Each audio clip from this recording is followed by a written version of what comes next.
Kita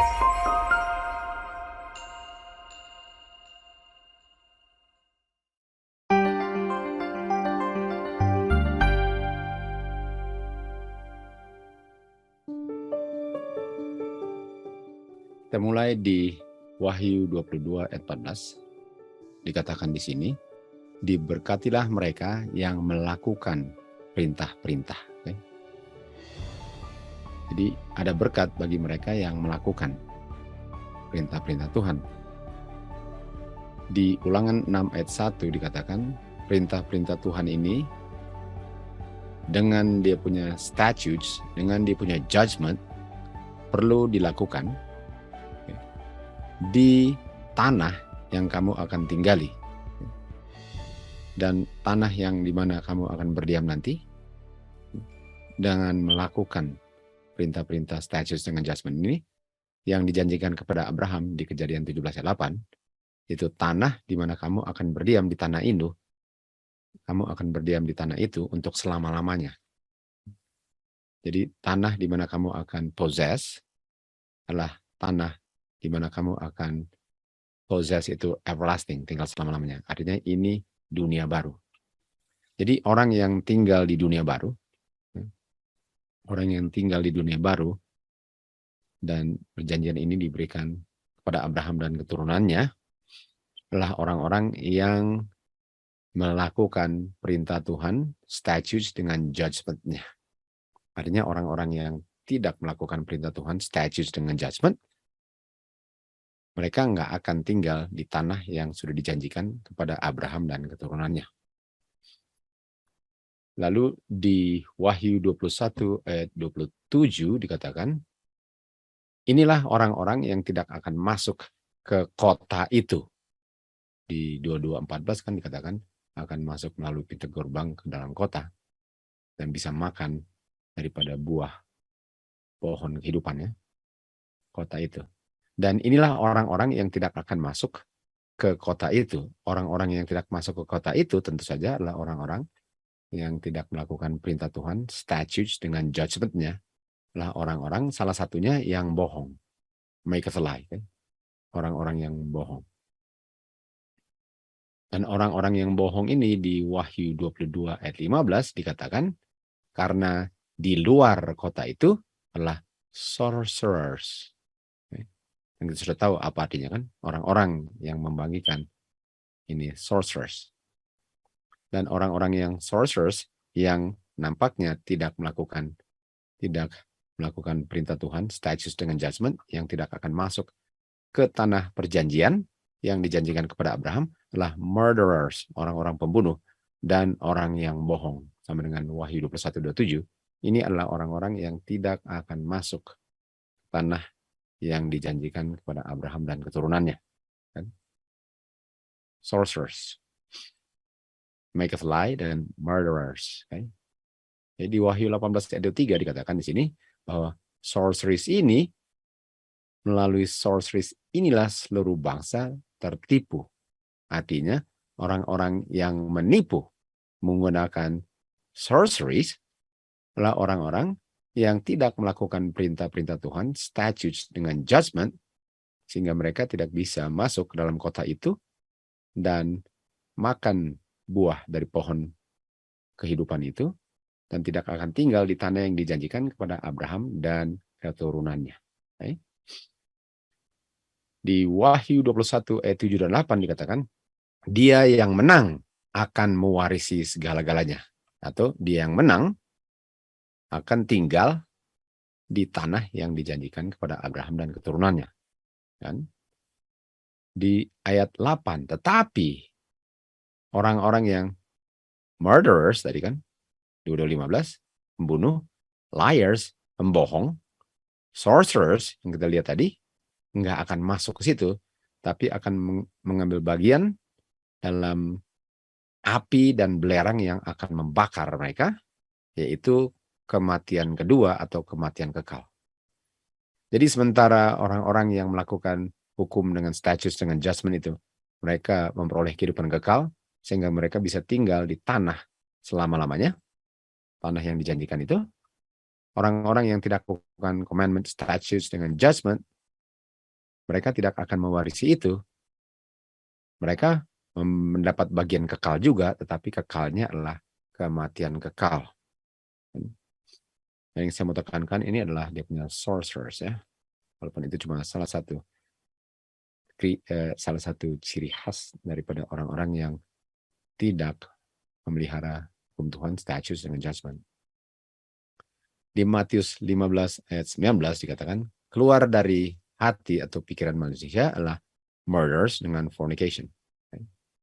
Jadi keluar dari hati yang busuk ini adalah sama-sama yang mengidentify orang-orang yang tidak akan tinggal di tanah perjanjian itu. Dan satu lagi tambah, fornications, percabulan.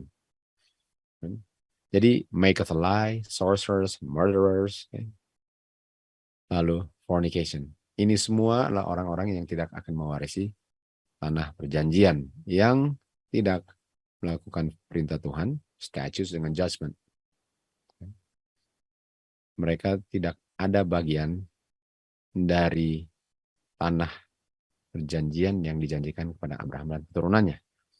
Nah, kita terus lagi di Ibrani 12 ayat 16. Ibrani 12 ayat 16 dikatakan, Esau yang menjual hak sulungnya untuk segenggam makanan adalah fornicator. Artinya Esau adalah contoh dari orang-orang yang tidak memelihara hukum Tuhan dan memelihara statutes dengan judgment, yang tidak akan mendapat bagian dalam warisan yang diberikan kepada Abraham dan keturunannya.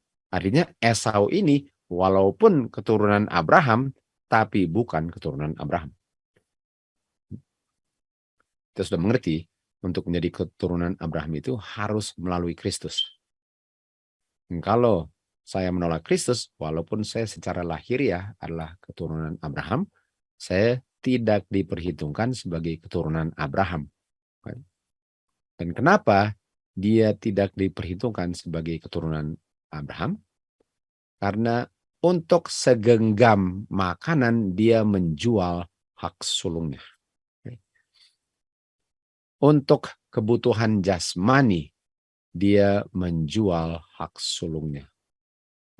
Ini adalah Esau yang walaupun dia adalah secara lahiriah keturunan Abraham, tapi secara spiritual, secara keselamatan, secara kehidupan kekal, dia bukan keturunan daripada Abraham.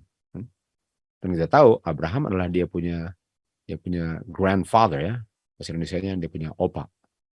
Karena Ishak adalah ayahnya dan Ishak adalah anak daripada Abraham.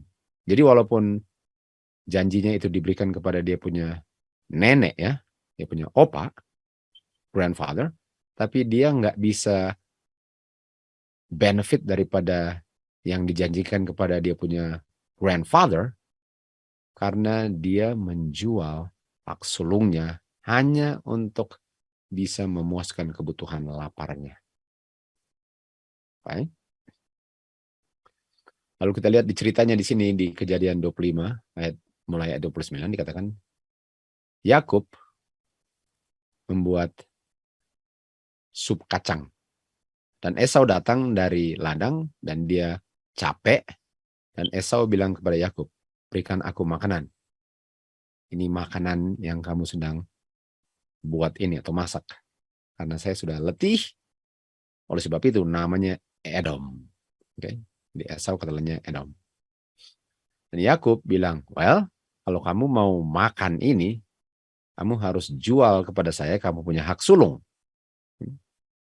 Dan Esau berkata, saya sudah mau mati, pusing amat dengan saya punya hak sulung. Apa gunanya hak sulung saya kalau saya mati? Artinya Esau, dia tidak terhitung sebagai keturunan Abraham karena dia mengutamakan hal-hal lahiriah lebih daripada hal-hal spiritual. Dia lebih mementingkan dia punya kebutuhan jasmani, dalam hal ini makan daripada hal-hal spiritual. Jadi kita adalah keturunan Abraham kalau yang lebih penting adalah hal-hal spiritual daripada hal-hal lahiriah. Itulah yang membuat kenapa Esau, walaupun keturunannya Abraham secara lahiriah, tapi tidak terhitung dalam janji yang dijanjikan kepada Abraham dan keturunannya. Karena dia lebih mengunggulkan, lebih mementingkan kebutuhan jasmaninya daripada kebutuhan spiritualnya. Di Matius 6 ayat 33 kita lihat sini. Carilah dahulu kerajaan Bapa dan kebenarannya. Dan semua ini, semua kebutuhan jasmani kamu, makanan, minuman, pakaian, tempat tinggal, semua ini akan ditambahkan kepadamu. Artinya Esau yang keturunan tapi bukan keturunan Abraham mengenai hal keselamatan adalah dia yang mengutamakan makanan, minuman, pakaian, tempat tinggal, lebih penting daripada makanan rohani, minuman rohani, pakaian rohani, dan rumah rohani. Ini semua firman Tuhan. Ini semua firman Tuhan. Kalau saya tidak mengutamakan firman Tuhan dalam kehidupan saya bukan keturunannya Abraham. Apalagi benar-benar sudah awalnya bukan keturunan Abraham secara lahiriah dan tidak juga secara spiritual. Sementara yang keturunan secara lahiriah bukan spiritual, kira-kira saya yang lahiriah pun tidak. Kalau mengulang kembali apa yang dilakukan oleh Esau, bisa menjadi keturunan spiritualnya. Di Wahyu 13 ayat 17 dikatakan tidak seorang pun bisa jual atau beli, dan tidak bisa jual beli itu ialah untuk memenuhi semua kebutuhan Matius 6:33 yang ditambahkan kalau kita mendahulukan kerajaan Bapa dan kebenarannya. Dan waktu dibilang nggak ada orang yang bisa menjual atau beli atau memenuhi semua kebutuhan jasmani atau lahiriahnya, kecuali dia menerima tanda binatang. Artinya, kalau saya terima tanda binatang, hanya supaya saya bisa jual atau beli, saya bukan keturunannya Abraham dan tidak akan mengambil bagian atau benefit daripada semua yang dijanjikan Tuhan kepada Abraham dan keturunannya.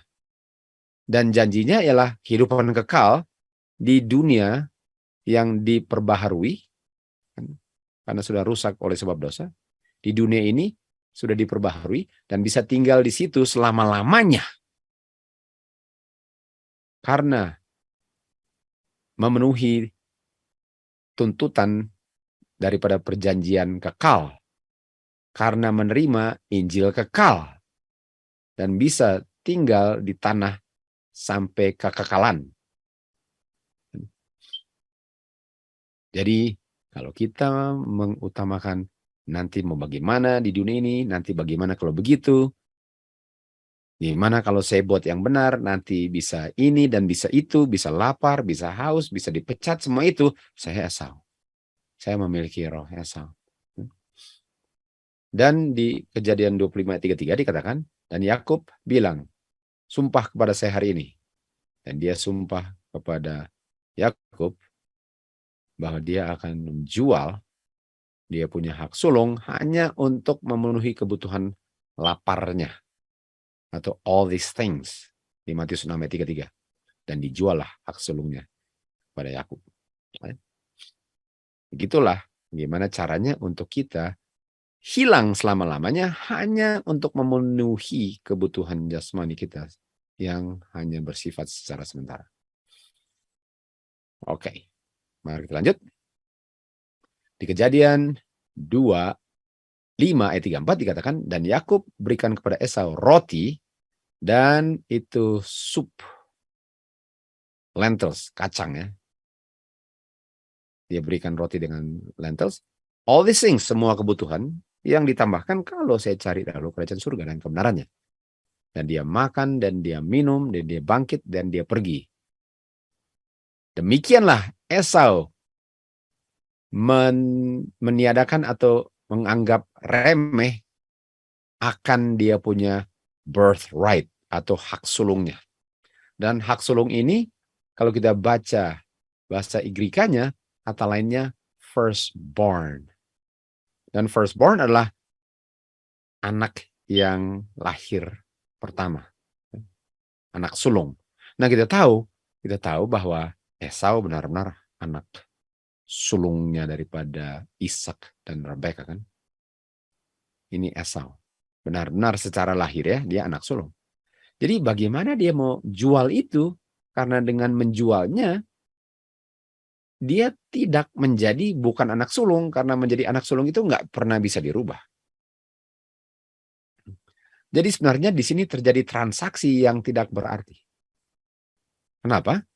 Karena dengan Yakub menerima hak sulung, itu nggak membuat dia lahir duluan sebelum Esau.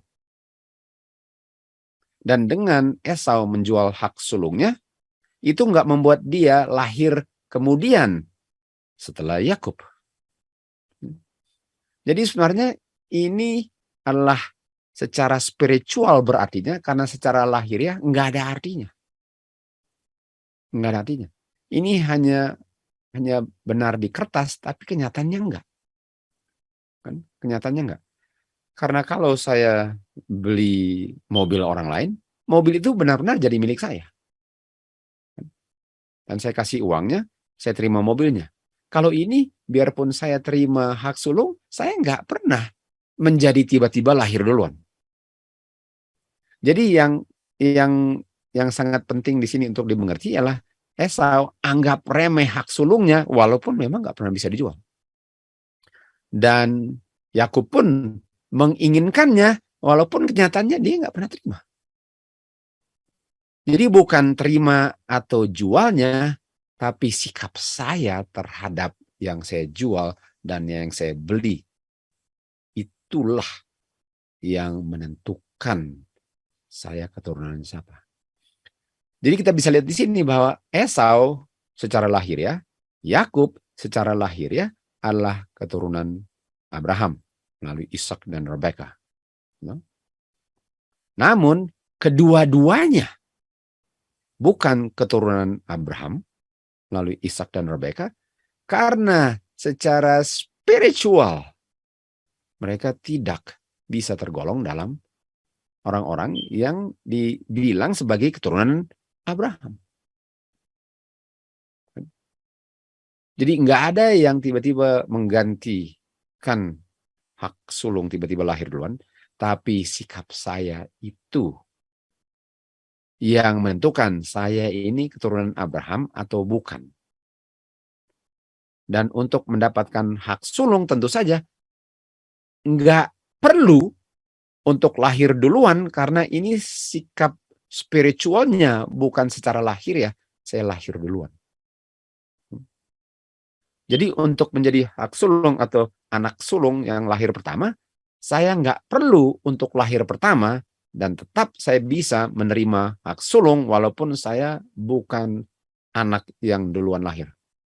Karena ini hanya berlaku dalam platform atau dalam konteks spiritualnya. Jadi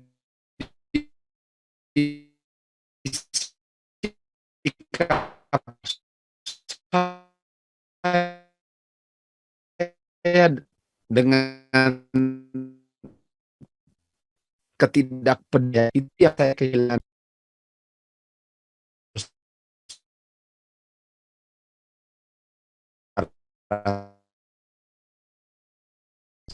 Sementara saya pernah bisnis dan situ enggak, tapi pernah akan terima secara spiritualnya. Jadi seakan-akan saya bisa beli sesuatu padahal itu nggak pernah bisa dijual. Seakan-akan saya bisa jual itu padahal itu nggak pernah bisa dijual. Jadi sikap spiritual saya lah yang menentukan apakah saya anak sulung atau bukan.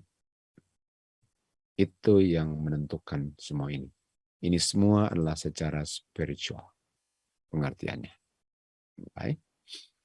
Oke, mari kita lihat birthright, hak sulung. Mari kita lihat tentang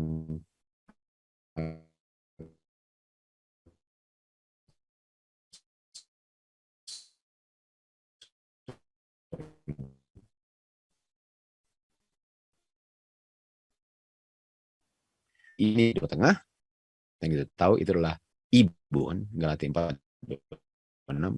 The mother, artinya semua adalah anak-anaknya. Sebagaimana Babylon adalah ibu, Yerusalem pun adalah ibu. Dan dibilang di sini, ini adalah perkumpulan yang general dan gereja firstborn. Nah, ini dia. Artinya Esau, waktu dia menjual dia punya birthright, dia nggak pernah kehilangan birthright-nya secara lahir ya. Karena dia nggak pernah tiba-tiba urutan lahirnya berubah. Tapi yang dia jual adalah dia punya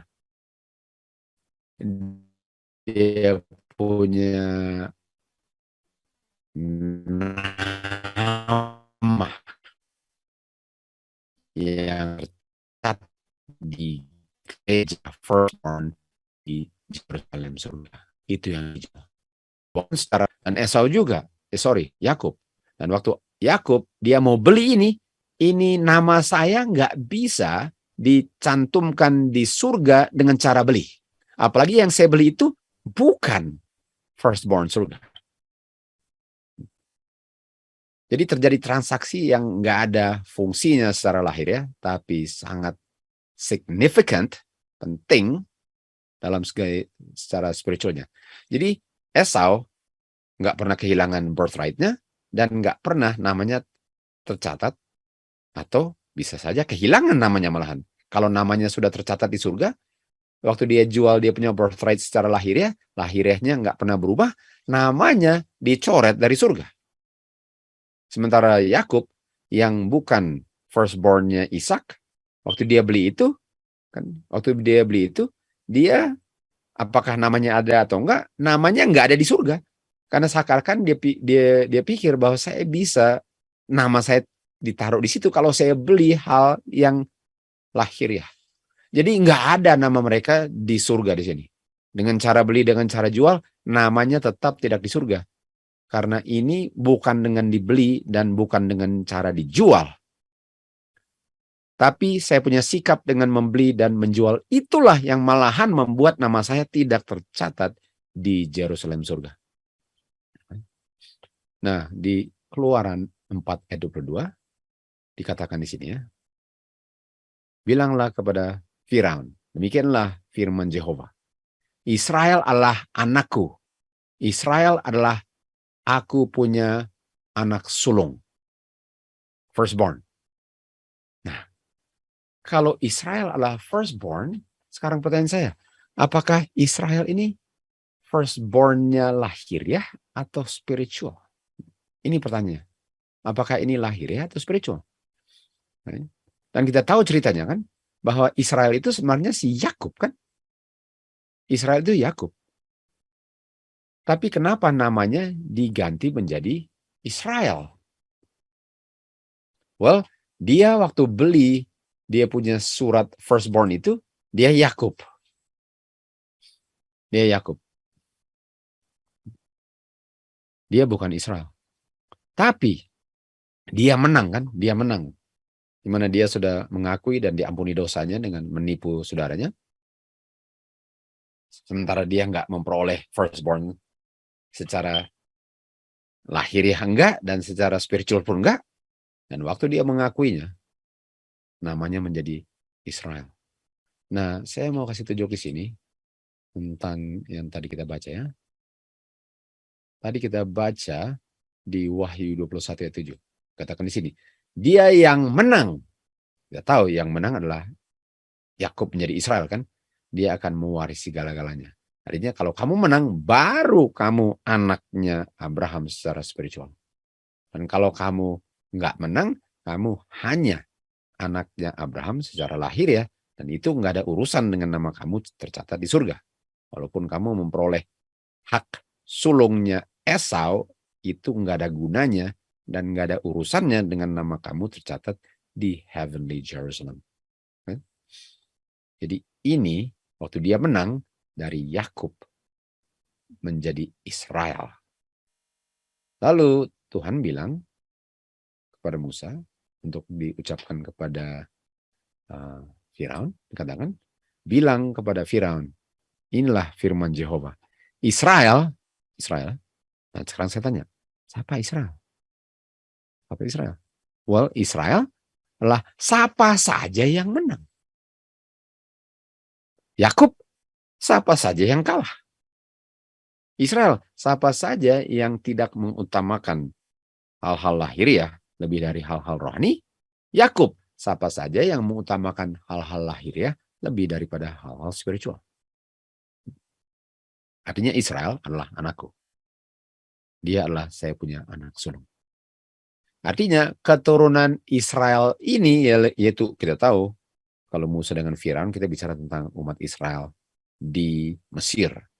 Ini bukan Yakub lagi. Ini sudah keturunannya Israel, keturunannya Yakub yang menjadi Israel. Inilah keturunannya daripada ayahnya Yusuf dan Benjamin. Dan keturunannya daripada Yakub yang menjadi Israel pun bisa saja keturunan sebagai lahiriah, bisa saja keturunan sebagai spiritual. Dan kalau saya mau terhitung sebagai Israel, saya harus menang seperti Israel. Kalau enggak, saya keturunannya Yakub. Jadi Tuhan bilang kepada Firaun, Israel adalah anakku. Saya punya anak sulung. Nah, ini secara spiritual. Artinya ini bisa berlaku kepada siapa saja di kolong langit. Enggak terbatas dengan keturunan secara lahir ya kan. Siapa saja bisa tinggal di tanah perjanjian selama-lamanya. Dengan catatan melakukan hukum Tuhan, status dengan judgment ya kan. Dan 14:1 dikatakan. Dan kita tahu bahwa orang-orang yang adalah terhitung sebagai keturunan Israel yaitu firstborn di Ibrani tadi, mereka berdirinya di Bukit Sion. Atau mereka namanya tercatat di Bukit Sion. Nah, siapa yang di Bukit Sion? Wahyu 14 dikatakan ada domba, kita tahu Tuhan Yesus berdiri di Bukit Sion dan bersama-sama dengan Tuhan Yesus di Bukit Sion 144.000. Artinya 144.000 adalah anak sulungnya Jehovah God, karena mereka pun menang sebagaimana Yakub menang menjadi Israel. 144 juga menang seperti yang kita baca di Wahyu 3 ayat 20 dan 21. Betul? Dan dikatakan di sini mereka memiliki nama Bapa yang tertulis di dahi mereka. Di Wahyu 7 ayat 3 dikatakan, jangan lepaskan 4 mata angin sampai kita memeteraikan hamba Tuhan di dahi mereka. Dan kita tahu ini bicara tentang 144.000 karena ayat berikut dikatakan dan yang dimeteraikan adalah 144.000. Artinya untuk dimeteraikan, nomor 1, saya harus mengutamakan kerajaan Bapa dan kebenarannya. Saya nggak boleh karena kebutuhan dunia dalam bentuk apapun, karena hanya untuk memenuhi kebutuhan dunia, saya menjual hak sulung saya atau mencoret nama saya dari Yerusalem di surga. Nggak bisa itu. Saya nggak bisa meniadakan kebenaran Tuhan hanya untuk memenuhi kebutuhan jasmani saya. Sebagaimana Esau. Karena itulah caranya untuk nama saya tidak tercatat di surga sebagai anggota daripada General Assembly dengan Church of the Firstborn. Dan kalau dimeteraikan, ini syaratnya. Ini syaratnya untuk dimeteraikan yang kita baca tadi. Di Ulangan 6. Kan di Ulangan 6 dikatakan, ini adalah perintah-perintahku, inilah statutes, dan inilah judgment yang kamu perlu lakukan di tanah yang aku berikan kepadamu melalui Abraham. Kan kita baca tadi. Jadi orang-orang yang dimeteraikan ini, saya akan buktikan di sini bahwa mereka harus memelihara hukum Tuhan, statutes dengan judgment. Dan pada umumnya orang nggak tahu apa itu statutes dan judgment. Bagaimana mau jadi Israel, bagaimana mau menjadi orang-orang yang firstborn, yang namanya tercatat di gereja firstborn di surga, kalau tidak memelihara statutes dengan judgment. Lalu ayat 3 dikatakan, dengarlah oh Israel. Ini kan Israel, bukan Jacob. Pelihara dan lakukanlah itu. Harus dilakukan. Lalu ayat 4 dibilang, Jehovah God cuma satu, bukan dua, bukan tiga. Dan kau perlu mengasihi Jehovah God dengan segenap hatimu, segenap jiwamu, dan segala tenagamu. Lalu dikatakan, ini perkataan-perkataan atau ini perintah-perintah Tuhan, hukum Tuhan, statutes judgment Tuhan harus berada di dalam hatimu. Kita tahu, kata lain hati adalah kita punya mind, dan di mind kita disitulah ditulis nama karakter Bapa yang tertulis di dahi daripada 144.000 atau firstborn atau Israel. Ini dia. Dan apa yang terjadi? Dan semua ini commandment, statute, dan judgment kamu ajarkan dengan tekun kepada anak-anakmu dan akan mengucapkannya kepada mereka waktu mereka duduk di rumah, waktu mereka berjalan, waktu mereka berbaring, waktu mereka bangkit dari berbaring. Bicarakan tentang hukum-hukum Tuhan, statute dengan judgment, sehingga akan menjadi tanda di tangan mereka dan akan berada di antara mata mereka atau akan di dahi mereka. Akan ada di dahi mereka. Artinya orang-orang yang dimeteraikan adalah orang-orang yang memelihara hukum Tuhan, statutes dengan judgments, dan melakukannya. Dan itu adalah 144.000 karena mereka punya dahi tercatat karakter Tuhan, yang mana hukum Tuhan itu adalah pengungkapan secara tertulis daripada karakter Bapa. Dan karakter Bapa itu dalam bentuk commandment dan diuraikan dalam bentuk statutes dengan judgment, dan itulah yang tercatat di frontal lobe daripada 144.000 sebagai firstborn. Inilah Israelnya. Inilah Israelnya. Oke. Lalu kita lihat di sini. Kutipan di Matius 2:14 paragraf 2, tidak seorang pun di antara kita akan pernah menerima meterai Bapa,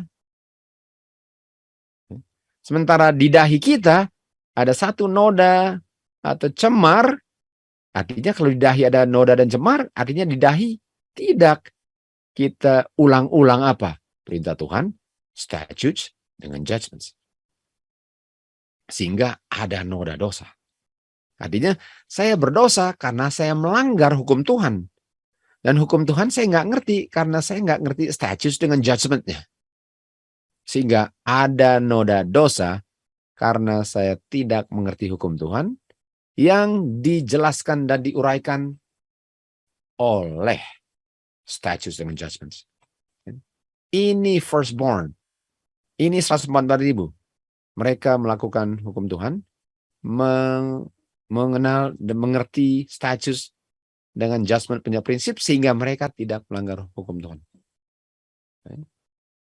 Inilah Israel, bukan Yakub. Inilah Israel, bukan Esau.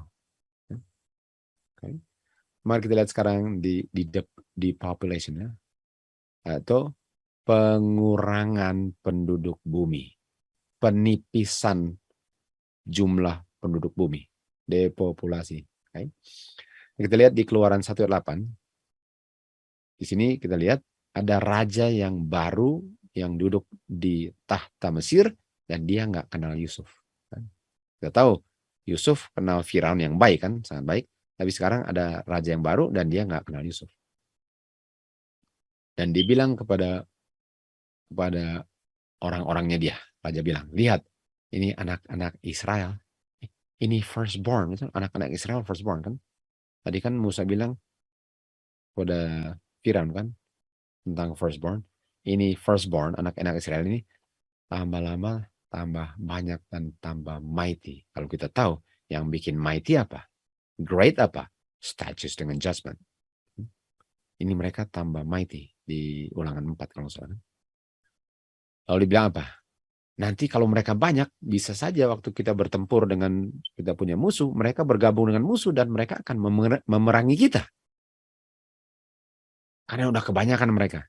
Ini children of Israel, ini firstborn. Atau dalam kata lainnya apa? Ini Israel atau ini 144.000 ini terlalu banyak konsepnya. Dia punya prinsip kan? Dan dia bilang, bagaimana kita bilang kepada bidan-bidan orang Ibrani, kalau mereka tolong untuk melahirkan anak-anak Ibrani ini. Kalau anak laki-laki, bunuh. Tapi kalau perempuan biarin hidup. Artinya, children of Israel ini, yang boleh katakan firstborn ini, mau dibunuh. Mau dibunuh ya. Dan kita tahu ini adalah priest ya. Kalau laki-laki jadi priest of the household kan. Bunuh. Artinya kita kurangi jumlah penduduk mereka. Kita menipis jumlah mereka di Mesir. Dan kita tahu Mesir melambangkan bumi ini. Udah terlalu banyak mereka. Karena umat Israel sudah pertama-tama jumlahnya, Firaun, Raja Mesir, mau menyingkirkan mereka dari permukaan bumi ini. Jadi mau disingkirkan ini firstborn. Di Yeskiel 29 ayat 3 dikatakan Firaun Raja Mesir adalah the great dragon. Jadi Firaun ini yang di Raja Mesir dikenal sebagai naga yang great. Naga. Dan dia sedang berdiam di tengah sungai. Dan kita tahu Musa sedang di sungai, betul? Lalu mau dibinasakan. Wahyu 12 ayat 3 dan 4 dikatakan ada great dragon. Contohnya Firaun. Dan dragon ini berdiri di hadapan wanita. Wanita tahu siapa wanita? Jerusalem, firstborn, yang sudah mau melahirkan dan mau membinasakan anak-anaknya atau benihnya Israel di saat dia lahir. Lihat di sini ada orang yang mengandung, dan kita tahu belakangan ini orang-orang yang mengandung ini anaknya gugur banyak. Apakah sedang digenapi sekarang? Dan siapa ini wanita firstborn? Mereka dikenal berdiri di atas bulan, ada matahari jubahnya, dan mahkota di kepalanya 12 bintang. Artinya mereka memelihara hari feast yang ditentukan matahari. Mereka memelihara hari feast yang awal daripada bulannya ditentukan oleh bulan. Dan mereka tahu tanda-tanda akhir zaman bahwa Tuhan Yesus sudah dekat datang. Dan dengan Tuhan Yesus sudah mau lahir, itu sebabnya dia berdiri di atas bulan, ada matahari dan bintang, karena dia tahu Tuhan Yesus sudah mau datang. Dia tahu Tuhan Yesus sudah mau lahir. Dan waktu Tuhan Yesus sudah mau lahir atau sudah mau datang, karena dia tahu tandanya, pelihara status judgment, matahari dan bulan, mau disingkirkan firstborn Israelnya. Wahyu 12:17. Dan dragon ini marah terhadap wanita. Dan memerangi sisa daripada benih wanita ini, Israel firstborn. Yang memelihara hukum-hukum Tuhan, statutes dengan judgment-nya. Yang mana wanita ini berdiri di atas bulan, memiliki matahari dan bintang, karena Tuhan Yesus sudah mau datang dalam kurung lahir. Dan mulai pembinasaanlah bayi-bayi dalam kandungan di saat ini terjadi di Mesir akhir zaman. Matius 2 ayat 13. Dan waktu mereka pergi, orang-orang dari timur ini, the wise men, malaikat Tuhan datang kepada Yusuf di dalam mimpi dan berkata, bangkit, bawa anakmu dan ibunya, dan larikalah ke Mesir, berdiamlah di situ, dan nanti saya akan beritakan kapan kembali, karena Herod, dia mau membunuh anak ini. Larilah, sembunyi, dia mau bunuh. Dan waktu dia bangkit, atau dia bangun, ya, bawa anaknya dengan istrinya atau ibu daripada anak ini pada malam hari dan pergi ke Mesir. Jadi kita tahu bahwa di Mesir, Firaun, dragon, mau bunuh anak-anak yang mau lahir. Lalu Herod, dia juga mau bunuh anak-anak yang mau lahir. Dan ibunya di mana? Atau gerejanya? Gerejanya melihat matahari, penentu hari Sabat, melihat bulan, penentu musim-musim raya feast, dan tahu tanda-tanda akhir zaman. Dan dengan tahu tanda akhir zaman, itu sebabnya mereka adalah gereja yang sempurna. Karena tahu tanda akhir zaman, memelihara feast, memelihara Sabbath feast, memelihara yearly feast, dan memelihara monthly feast. Dan di saat itu terjadi, jadilah pembunuhan bayi-bayi secara massal.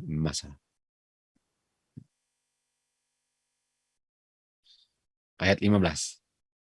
Dan tinggallah di Mesir sampai Herod mati, agar digenapilah apa yang diucapkan seorang nabi, keluar dari Mesir, aku telah memanggil anakku, anak sulung, yaitu Israel. Di Hosea 11:1, waktu Israel, firstborn, adalah seorang anak, aku mengasihi dia dan memanggil anakku keluar dari Mesir. Artinya Tuhan Yesus di Mesir. Lalu dipanggil keluar waktu Herod mati. Keturunan Israel yang dulunya Yakub di Israel juga dan dipanggil keluar. Dan umat Tuhan di Mesir artinya harus dipanggil keluar juga. Karena dia punya paralel, kena semua. Kita baca di Great Controversy 438 paragraf 2, garis nubuatan yang mana simbol-simbol ini kita temukan yang mulainya di Wahyu 12 dengan dragon yang mau membinasakan Kristus waktu dia lahir. Dragon ini sebenarnya setan, tapi dialah yang menggerak hati Herod untuk membunuh juru selamat kita. Tapi agen utamanya adalah setan yang memerangi Kristus dan umat-umatnya dalam abad pertama dalam zaman Kristen dulu. Itu adalah Roma. Dan itulah kekafiran agamanya. Sementara dragon itu sebenarnya adalah setan, tapi itu juga melambangkan Roma kafir, dalam hal ini Herod. Artinya kita bisa lihat dragon itu Herod, dragon itu setan, dragon itu adalah Firaun, dan semua mau membinasakan firstborn. Tuhan Yesus firstborn, mau dibunuh Herod, dragon. Anak-anak Israel di Mesir mau dibunuh Firaun, dragon. Dan untuk membinasakannya ialah wanita ini atau gereja ini berdiri di atas bulan, jubah matahari, dan 12 bintang. Ini yang mau dibinasakan. Dan itu menunjukkan bahwa bayi sudah mau lahir. Yang membawa keluar dari Mesir sudah mau lahir. Musa. Yang membawa kita keluar dari Mesir bumi sudah mau lahir. Kristus. Artinya di akhir zaman, di saat ada gereja yang berdiri di atas bulan, jubah matahari, dan 12 mahkota bintang, itu menunjukkan bahwa Tuhan Yesus sudah mendatang. Dan disitulah tandanya untuk Tuhan memanggil dia punya firstborn keluar dari Mesir. Keluar dari Mesir. Di saat anak-anak sudah mulai dibantai, anak-anak yang belum lahir sudah mulai dibantai semua kan? Oleh sorcerers, melambangkan Esau. Karena Esau mau membunuh Israel. Setan mau membunuh firstborn. Tuh. Di saat itu terjadi. Di saat Israel di akhir zaman mau dibunuh melalui sorcerer, Esau, sorcerer. Tuhan Yesus sudah mendatang. Tuhan Yesus sudah mendatang. Dragon adalah setan, yaitu Firaun, Raja Egypt, Herod, atau Raja Pagan Rome juga, yang adalah setan juga. Jadi ini semua sangat membenci gereja yang sedang mengabarkan kedatangan Tuhan kedua kali dan menunjuk kepada hukum Tuhan untuk dipelihara dengan catatan mengerti status dengan judgment. Dan keep dia punya feast karena berdasarkan matahari dan bulan. Dan tahu tanda-tanda bahwa Tuhan Yesus sudah mendatang yang dilambangkan oleh 12 bintang di mahkota kepala.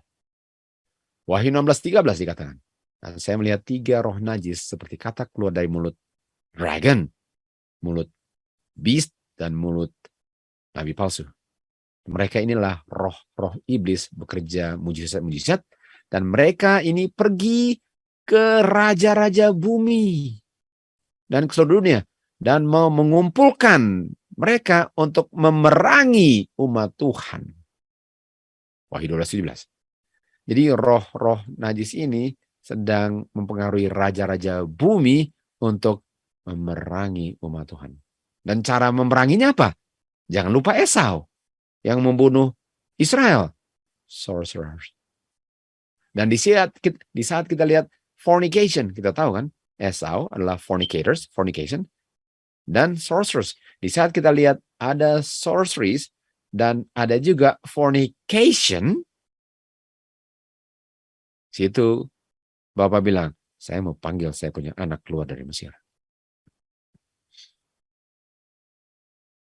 Dragon ini selalu berusaha untuk membunuh atau membinasakan benihnya. Kenapa? Karena kalau benihnya mati, nggak ada keturunannya. Kalau benihnya dibuang, nggak ada pohon yang melanjutkan pohon sebelumnya. Karakter bapak dan anak nggak bisa diteruskan di bumi ini kalau benihnya dibunuh. Matius 2 ayat 16. Dan Herod, waktu dia lihat bahwa dia sudah diolok-olok oleh orang-orang bijaksana ini, dia sangat marah. Dia sangatlah marah. Dan dia pergi dan membunuh semua anak-anak yang di Bethlehem dan di bagian coastnya daripada Bethlehem. Dia bunuh semuanya. Umur 2 ke bawah. Mudah-mudahan bayi ini kebunuh juga. Jadi dia bunuh semua. Jadi waktu dia dengar bahwa Tuhan Yesus sudah lahir, dia bunuh semuanya. Anak-anak Israel mau lahir, bunuh semuanya. Kristus punya kedatangan.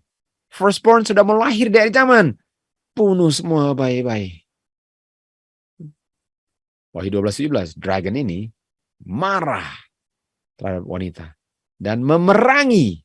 Sebagaimana Herod marah dan membunuh, dragon pun marah dan mau membunuh sisa daripada benih wanita yang berdiri atas bulan. Yang memelihara hukum Tuhan karena mengerti prinsip daripada statutes dan judgments. Kita lihat sini. Dragon, Herod, Tuhan Yesus adalah firstborn-nya. Firaun, Israel adalah firstborn-nya. Ini semua pemenang. Nama-nama pemenang semua kan. That old serpent, itu ular tua itu. Si ular tua. Dan Jehovah God membentuk manusia dari debu tanah dan menghembuskan ke dalam hidungnya nafas atau benih kehidupan. Atau nafas adalah benih kan. Dan manusia menjadi makhluk yang hidup. Kejadian 3:4. Dan serpent ini atau sorcerer ini bilang kepada wanita, kamu sebenarnya nggak akan mati. Ini sorcerers. Sorcerers pertama adalah, kamu nggak mati kalau kamu melanggar hukum Tuhan. Malah dia bilang, malahan kamu akan menjadi seperti gods, kamu akan tahu good dengan evil. Dan kita lihat di ayat 6, Hawa makan, Adam makan. Tunggu dulu. Tunggu. Bukankah Hawa dan Adam ini sama dengan Esau yang dijual, yang menjual mereka punya birthright untuk makanan, dan birthright-nya diberikan kepada setan karena setan sekarang menjadi pemilik dominion di bumi ini. Dia menjadi the God of this world. Dia menjadi pemilik dominion yang diambil dari Adam. Artinya Adam menjual dia punya dominion hanya untuk makanan. Esau. Artinya Adam dan Hawa Esau di sini. Melambangkan Esau, betul? Adam dan Hawa menjual mereka punya birthright untuk makanan melalui sorcery. Artinya cara setan untuk saya jual, saya punya birthright, ialah melalui apa? Melalui sorcery. apakah belakangan ini sudah terjadi itu semua? Sudah terjadi. Lihat di sini bahwa wanita ini ditipu. Dan kita tahu bahwa sorcerer ini menipu. Dan tadi kita lihat bahwa orang yang tidak masuk kerajaan surga maketh a lie, menipu. Dan yang tertipu pun binasa. Kecuali bangun dari tipuannya, bertobat, dan tidak melanggar lagi. Ini adalah bagaimana kita bisa kehilangan kita punya hak sulung. Nah, setelah itu terjadi, setelah Adam dan Hawa sudah menjadi seperti Esau, atau Esau menjadi seperti Adam dan Hawa, ya, di mana mereka menjual mereka punya hak sulung atau mereka punya dominion, Adam punya dominion, kepada setan karena makanan. Sebagaimana kita tahu bahwa nggak ada gunanya makanan, nggak ada gunanya juga birthright kan, secara lahir ya. Tapi mereka punya sikap itu yang membuat mereka kehilangan nama mereka dicatat dalam buku surga. Tapi langsung ada rencana keselamatan. Kejadian 3:14 dikatakan, dan Jehovah God itu saja melalui Tuhan Yesus, the everlasting Father kan, bilang kepada serpent, dragon, karena kamu telah melakukan ini, kamu akan dikutuk lebih daripada semua binatang-binatang, dan kamu akan merayap di perutmu, kan? Dan kamu seumur hidupmu akan merayap di tanah. Ayat 15, dan saya akan menempatkan kebencian antara kamu dengan wanita. Artinya wanita ini akan menang. Adam dan Hawa yang tadi menjadi Esau akan menjadi Israel dengan jaminan kebencian terhadap yang menipu dia. Dan kamu punya keturunan pun akan menang karena kamu menurunkan sifat Esaunya dan Yakubnya kepada keturunan kamu, sehingga mereka pun bisa menang sebagaimana Yakub pun menang dan Kristus pun nggak pernah bisa ditaklukkan oleh setan. Di Roma 8 ayat 7, apa sih itu kebencian yang membuat kita menang? Oke. Yang benci hukum Tuhan adalah pikiran daging kita. Kita punya flesh. Bukankah kebutuhan makanan itu kebutuhan flesh? Lust of the flesh, lust of the eyes, the pride of life. Artinya kita punya flesh ini, kalau kita tidak taklukkan dengan kuasa Tuhan, dengan ini enmity ini, kebencian terhadap itu, kita adalah Esau dan Yakub selama-lamanya. Dan nama kita walaupun tercatat di buku gereja di bumi, tapi tidak tercatat di Yerusalem, di General Assembly of the Church of the Firstborn. Dan kita bukan keturunan Abraham secara spiritual. Dan kita tidak akan mewarisi kehidupan kekal di tanah dan bisa tinggal di tanah itu untuk selama-lamanya. Karena kita melayani kebutuhan kita, kita pikir bahwa kebutuhan makan dan minum jasmani itu lebih penting daripada nama saya tercatat di surga. Ayat 8, orang yang hidup dalam flesh tidak bisa membuat Bapa setuju dengan kehidupannya. Tapi dikatakan, tapi kamu tidak dalam flesh, kamu di dalam spirit. Artinya saya bisa menang kalau saya menang secara spiritual berdasarkan spirit. Artinya kalau roh Tuhan berdiam dalam saya, roh Tuhan itulah yang menempatkan kebencian terhadap saya punya kedagingan, sehingga saya tidak akan lagi melayani daging itu. Dan orang yang menang adalah orang yang benci terhadap dagingnya, dan dialah yang akan menang sebagaimana Yakub menang, sehingga namanya dari keturunan Adam dan Hawa menjadi keturunan Jehovah God, keturunan Kristus, keturunan Abraham, keturunan Israel. Inilah anak-anak Israel yang menang karena sudah taklukan kebutuhan daging sebagai utama dalam kehidupan mereka. Dan mereka akan rela